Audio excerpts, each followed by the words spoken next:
نحمدہ و نصلی علی رسولہ الکریم اما بعد۔ وقف ترمیمی بل کی مخالفت مسلمان کیوں کر رہا ہے، اس کی کیا وجہ ہے؟ لوگ سڑکوں پہ آ رہے ہیں، احتجاج کر رہے ہیں، اس کی کیا وجہ ہے؟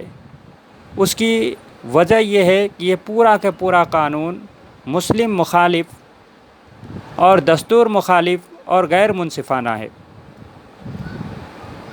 اس کے اندر میں بہت سارے ایکٹ ہے، اس میں سے ایک ایکٹ جو 1995 میں بنا ہوا تھا، یعنی جو کافی عرصے سے جو جائیداد مسجد کے لیے یا درگاہوں کے لیے یا قبرستانوں کے لیے استعمال ہوتا تھا، وہ وقف بائی یوزر کہلاتا تھا۔ جب نئی ترمیمی بل جو لائی گئی، اس کے اندر میں وقف بائی یوزر کو ختم کر دیا۔ جب مسلمانوں نے اس کی مخالفت کی تو اس کے اندر میں کچھ ترمیم کیے۔ این ڈی اے کے حلیفوں نے بھی اس پہ اعتراضات جتائے، تو اس کے اندر میں کچھ ترمیم کیے کہ جو پہلے سے جو زمین مسجد کے لیے یا قبرستان کے لیے یا درگاہوں کے لیے استعمال ہوتی ہے، وہ وقف کہلائے گی۔ لیکن اگر کوئی شخص اس زمین پر مخالفت کر رہا ہو، یعنی وہ یہ کہہ رہا ہو کہ یہ زمین میری ہے، تو ایسی صورت میں اس کے استعمال کی وجہ سے، صرف اس کے استعمال کی وجہ سے وہ وقف نہیں کہلائے گی۔ تو اس طریقے سے یہ وقف کی جائیداد، وقف کے املاک مسلمانوں کے ہاتھ سے نکلنے کا اندیشہ ہے۔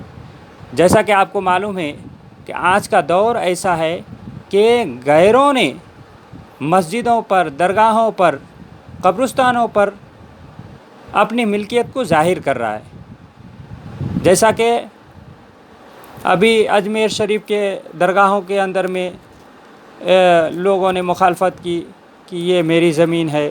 اسی طریقے سے جب یہ ایکٹ بنا تو اس کے ایک ہفتہ بھی نہیں گزرا کہ بنارس کے اندر میں ایک مسجد 300 سال پرانی ہے، گنگا کے کنارے میں موجود ہے، جس کا نام ہے دھرہرا مسجد۔ اس میں 50 لوگ وہاں پہنچ گئے۔ اس طریقے سے بہت سارے، اور ماضی میں بھی میں نے دیکھا ہے کہ بہت سارے زمینوں کو جو ہے، جو وقف کی جائیداد تھی، اس پہ قبضہ کر لیے۔ تو اس اعتبار سے وقف کی جائیداد مسلمانوں کے ہاتھ سے نکلنے کا اندیشہ ہے۔ اور دوسری جو شرط ہے وہ یہ ہے کہ جو وقف کی جائیدادوں پر کوئی مدرسہ یا مسجدیں یا قبرستان، درگاہیں بنی ہوئی ہو، تو وہ خالص وہ اسی زمین پہ ہو، سرکاری زمین نہ ہو۔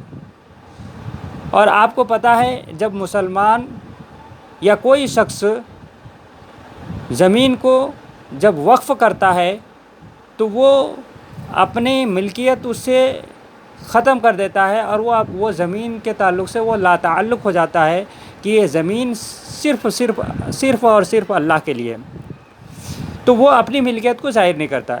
جب سروے ہوگا تو سروے کے اندر میں اس جائیداد کے اوپر کوئی مدعی نہیں ہوگا، کوئی دعویٰ کرنے والا نہیں ہوگا کہ یہ میری ملکیت میں یہ زمین ہے، میں اس کا مالک ہوں۔ تو ایسی صورت میں وہ سرکاری زمین گھوشت کر دی جائے گی۔ تو اس طریقے سے بھی وقف کی جائیداد مسلمانوں کے ہاتھ سے نکلنے کا اس کے اندر میں اندیشہ ہے۔ اور بھی بہت سارے ایکٹ ہے، انشاءاللہ نیکسٹ ویڈیو میں جو ہے ہم بیان کریں گے۔ اللہ تعالیٰ سے دعا کرتے ہیں کہ اللہ تبارک و تعالیٰ ہمارے وقف کی جائیداد کی حفاظت عطا فرمائے۔